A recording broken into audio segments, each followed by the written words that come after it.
أعوذ بالله من الشيطان الرجيم. بسم الله الرحمن الرحيم. قل لا أجد فيما أوحي إلي محرما على طعام يطعمه إلا أن يكون ميتة أو دما مسفوحا أو لحم خنزير فإنه رجس أو فسقا أهل لغير الله به، فمن اضطر غير باغ ولا عاد فإن ربك غفور رحيم.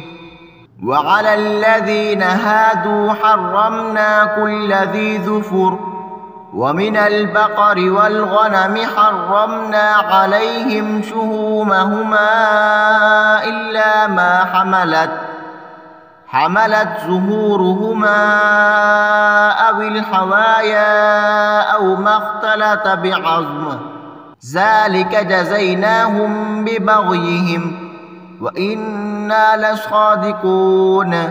فإن كذبوك فقل ربكم ذو رحمة واسعة ولا يرد بأسه عن القوم المجرمين.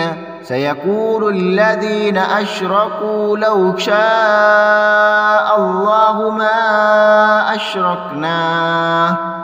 أشركنا ولا آباؤنا ولا حرمنا من شيء، كذلك كذب الذين من قبلهم حتى ذاقوا بأسنا. قل هل عندكم من علم فتخرجوه لنا؟ إن تتبعون إلا الظن وإن أنتم إلا تخرصون. قل فلله الحجة البالغة، فلو شاء لهداكم أجمعين.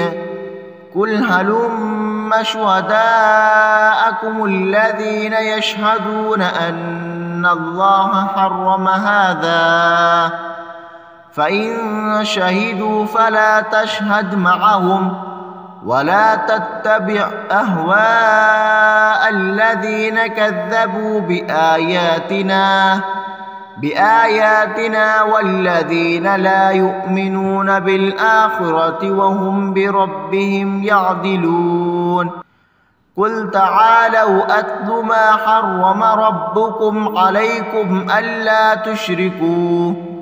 ألا تشركوا به شيئا وبالوالدين إحسانا ولا تقتلوا أولادكم من إملاق، نحن نرزقكم وإياهم، ولا تقربوا الفواحش ما ظهر منها وما بطن، ولا تقتلوا النفس التي حرم الله إلا بالحق، ذلكم وصاكم به لعلكم تعقلون.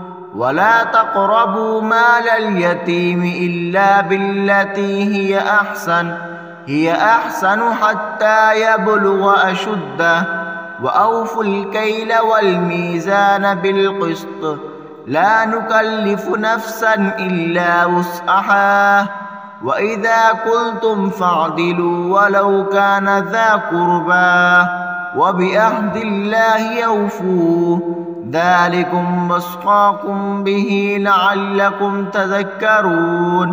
وأن هذا صراطي مستقيما فاتبعوه ولا تتبعوا السبل فتفرق بكم عن سبيله، ذلكم وصاكم به لعلكم تتقون. ثم آتينا موسى الكتاب تماما على الذي أحسن وتفصيلا لكل شيء وهدى ورحمة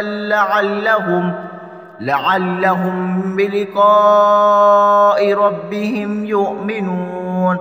صدق الله العظيم.